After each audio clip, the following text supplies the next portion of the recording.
Space may be the final frontier, but it's wildly inaccessible and downright deadly to any plucky human without a great spacesuit.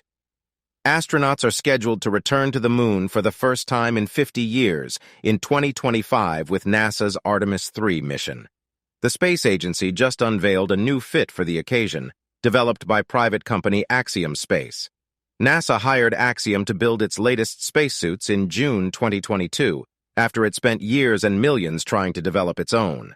In August 2021, the agency reported that despite spending $420 million since 2017, its own suits wouldn't be ready for space before April 2025, at the earliest. Mercury suit, 1961 to 1963. Project Mercury marked the first time U.S. citizens ventured into orbit around Earth. To protect the first astronauts from sudden pressure loss, NASA modified high-altitude jet aircraft pressure suits from the U.S. Navy. Each spacesuit had a layer of neoprene-coated nylon on the inside and aluminized nylon on the outside to keep the suit's inner temperature as stable as possible. Gemini suit, 1965 to 1966. Gemini was NASA's second space program, and one with more ambitious goals. The Gemini capsule carried a 2-astronaut crew into space and had one uncomfortable mission that lasted 2 weeks.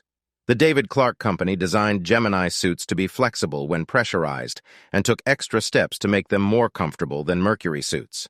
Gemini Spacewalk suit, 1965 to 1966. One type of Gemini suit, called G4C, was designed with NASA's first spacewalks in mind. Astronauts would open the hatch during these ventures and leave the safety of their vehicle to work in the vacuum of space. To withstand the harsh space environment, the suit connected the astronauts to the spacecraft via a hose, which supplied them with oxygen. Apollo Spacewalk suit, 1967 to 1975.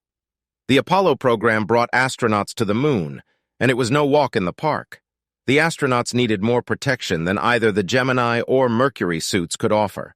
The first people to walk the moon required a shield against fine regolith, dust as sharp as glass, protection from wild temperature swings from sun to shade, the flexibility to install gear and pick up moon rocks, and the ability to last for hours away from a spacecraft.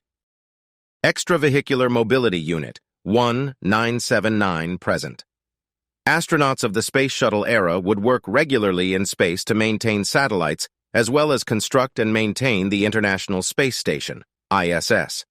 They needed a workhorse spacewalk suit for such tasks, so NASA created the Extravehicular Mobility Unit. This 14-layer pressurized suit could withstand the harsh void of space and keep astronauts alive for more than 8 hours. Fully loaded with gear and supplies, it could weigh nearly 320 pounds on Earth. Space Shuttle Flight Suit, 1988 to 2011. The suit that astronauts wore during the Space Shuttle program is sometimes called a pumpkin suit for its bright orange color. The suit is equipped with gloves on disconnecting lock rings on the wrist, liquid cooling, improved ventilation, and extra layers of insulation.